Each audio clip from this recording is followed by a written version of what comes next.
ang registry maguna to sir, ang basihan sa reporting na to is ang permanent address. So ang permanent address sa katao kung asa sa na-register, example dugay na ka sa Davao pero ang permanent address nimo diha ka sa Valencia City, so minto say among ibutang dito nga permanent address mo reflect gyud sa Valencia City. So not all nga ang mga cases nato nga naa diha mo nang kung makita po nimo ani nga mga lungsod mudaghan gyud kay kasagaran pa ani mga tawahan na o kani mga person na to no living with HIV na amang good sa mga itawag to highly urbanized nga mga city like Cebu, Manila or Davao or even dia sa Cagayan de Oro. So ang permanent address lang. Isa na gisa akong panawagan gihapon no.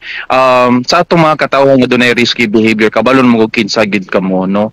Ako lang gihangi o libre ang papag-examine sa atong mga city health centers, municipal health centers. Kung dili gyud mo diha pwede sa atong treatment hub na to no katong sa Maramag sa Valencia City Health o sa atong BPMC. Kung dili pa kita aduna pa kitay navigator, gitawag nato kani mga navigator muni mag-test sa inyo.